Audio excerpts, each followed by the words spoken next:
Saudara-saudari terkasih dalam Kristus, hari ini Selasa 10 Februari 2026 merupakan peringatan wajib Santa Scholastica Perawan. Bacaan dibawakan oleh Florentina Setio, Mazmur dilantunkan oleh Marcelina Toron, dan renungan ditulis oleh Laurencia Ineke. Selamat menekuni Sabda Allah.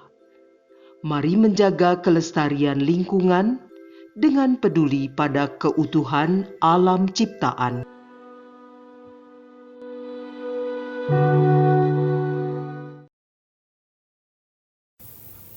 Dalam nama Bapa dan Putra dan Roh Kudus. Amin.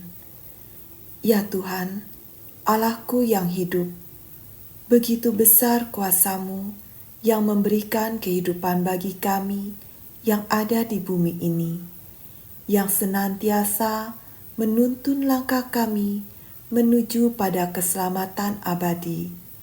Kerahiman-Mu yang besar senantiasa bersinar, menguduskan dan menyucikan kami, mengampuni kami dari segala dosa dan segala kesalahan kami. Semoga kami senantiasa diberi rahmat untuk selalu melakukan tobat sejatinya dengan melaksanakan kasih yang diajarkan oleh Yesus Kristus dalam hidup kami. Utuslah Roh Kudus-Mu ya Tuhan, agar kami mengerti apa yang akan disampaikan dalam firman-Mu yang kami dengar hari ini, agar senantiasa berakar dalam hidup kami. Kemuliaan kepada Bapa dan Putra dan Roh Kudus. Amin.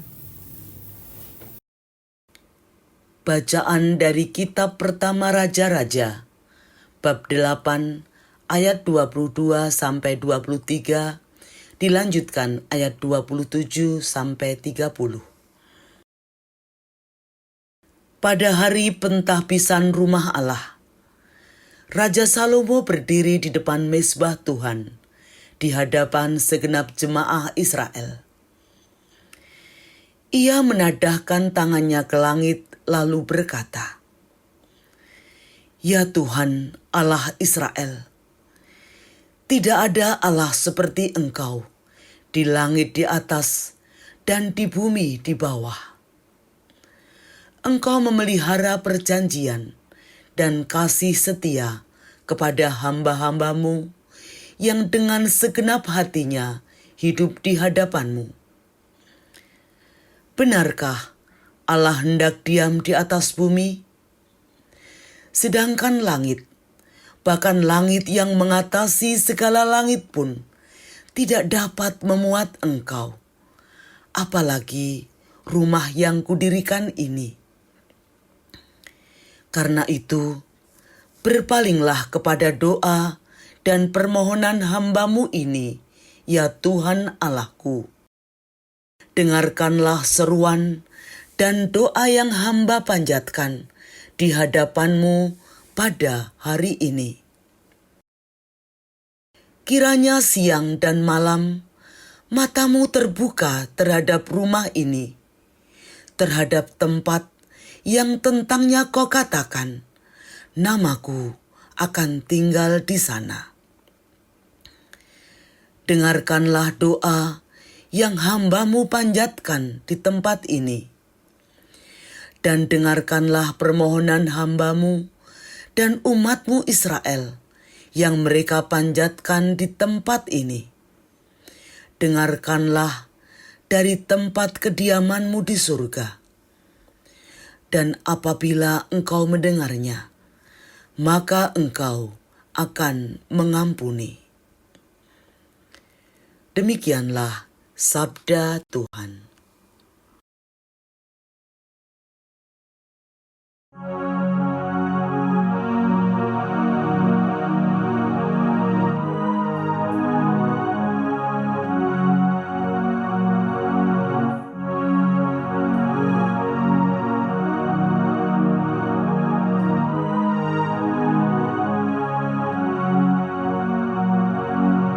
Betapa di sana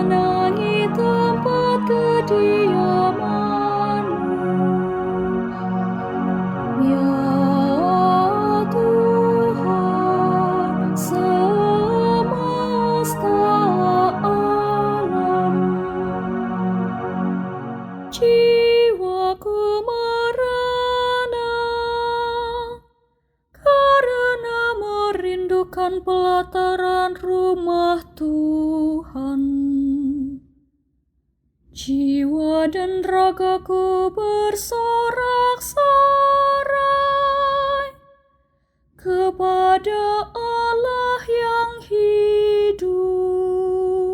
Betapa di sana tempat kediaman-Mu,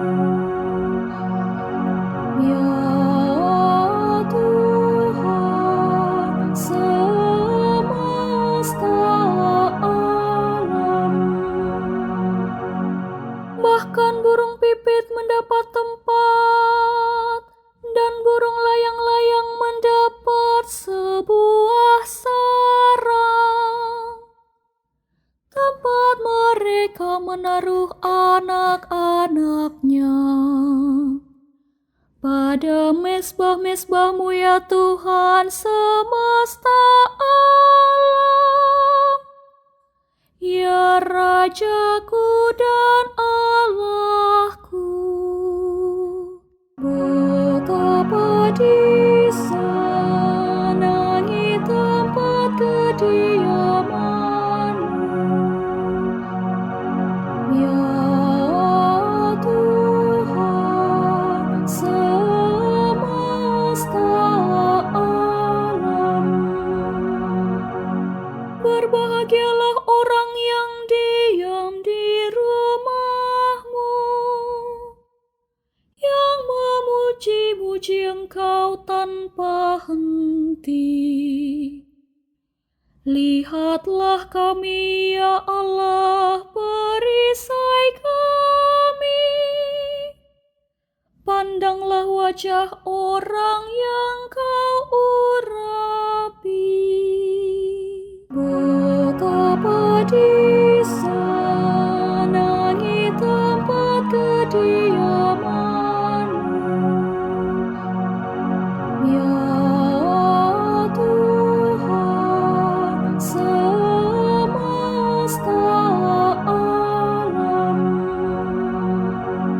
Sebab lebih baik satu hari di pelataran-Mu daripada 1000 hari di tempat lain. Lebih baik berdiri di ambang pintu rumah Allahku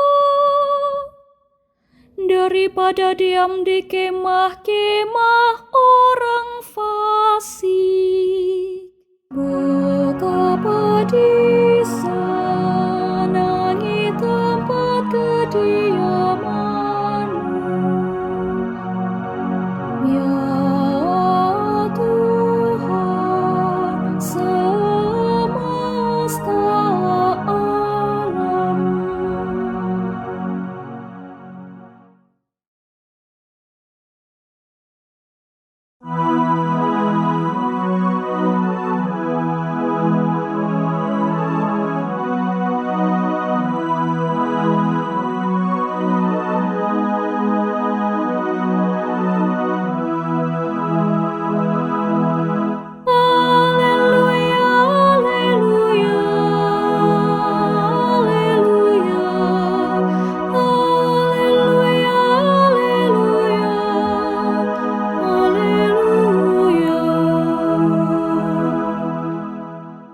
Condongkanlah hatimu kepada perintah-Mu, ya Allah, dan karuniakanlah hukum-Mu kepadaku.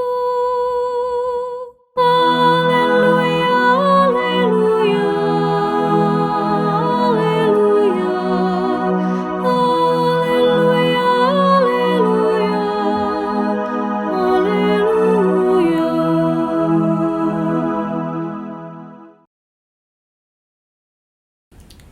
Inilah Injil suci menurut Markus bab 7 ayat 1 sampai 13.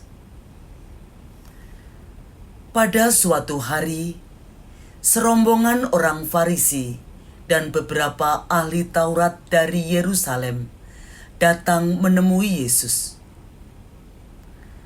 Mereka melihat beberapa murid Yesus makan dengan tangan najis, yaitu dengan tangan yang tidak dibasuh. Sebab orang-orang Farisi, seperti orang-orang Yahudi lainnya, tidak makan tanpa membasuh tangan lebih dulu, karena mereka berpegang pada adat istiadat nenek moyang. Dan kalau pulang dari pasar, mereka juga tidak makan kalau tidak lebih dahulu membersihkan dirinya. Banyak warisan lain lagi yang mereka pegang, umpamanya hal mencuci cawan, kendi, dan perkakas tembaga. Karena itu, orang-orang Farisi dan ahli-ahli Taurat itu bertanya kepada Yesus, "Mengapa murid-muridmu tidak mematuhi adat istiadat nenek moyang kita? Mengapa mereka makan dengan tangan najis?" Jawab Yesus kepada mereka, "Benarlah nubuat Yesaya tentang kamu, hai orang-orang munafik. Sebab ada tertulis, bangsa ini memuliakan aku dengan bibirnya, padahal hatinya jauh daripadaku. Percuma mereka beribadah kepadaku, sebab ajaran yang mereka ajarkan ialah perintah manusia. Perintah Allah kamu abaikan untuk berpegang pada adat istiadat manusia." Yesus berkata kepada mereka, "Sungguh pandai kamu mengesampingkan perintah Allah, supaya kamu dapat memelihara adat istiadatmu sendiri. Karena Musa telah berkata, 'Hormatilah ayah dan ibumu,' dan 'Siapa yang mengutuki ayahnya atau ibunya harus mati.' Tetapi kamu berkata, 'Kalau seorang berkata kepada bapa atau ibunya, apa yang ada padaku yang dapat digunakan untuk pemeliharaanmu sudah digunakan untuk kurban, yaitu persembahan kepada Allah, maka kamu membiarkan dia untuk tidak lagi berbuat sesuatu pun bagi bapa atau ibunya. Dengan demikian, sabda Allah kamu nyatakan tidak berlaku demi adat istiadat yang kamu ikuti itu. Dan banyak hal lain seperti itu yang kamu lakukan." Demikianlah sabda Tuhan.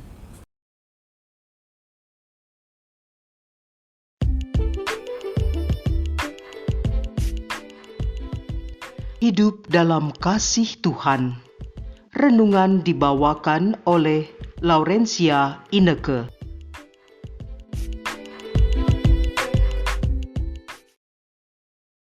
Hari ini, tanggal 10 Februari, Gereja Katolik memperingati perayaan wajib Santa Scholastica yang hidup di tahun 480 sampai dengan 543.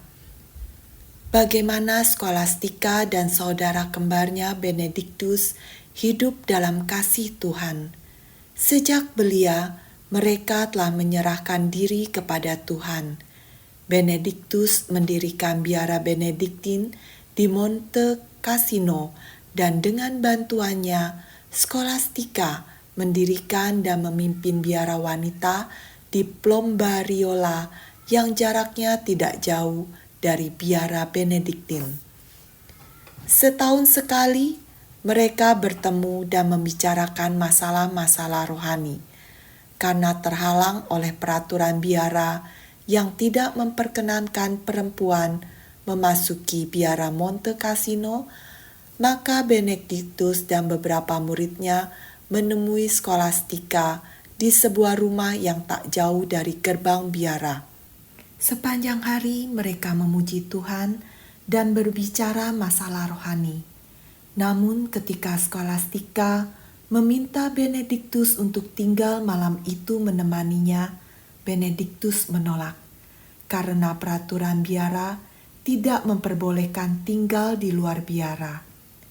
Namun Skolastika berdoa pada Tuhan dan seketika itu turun hujan badai yang menyebabkan Benediktus dan murid-muridnya tidak dapat pulang.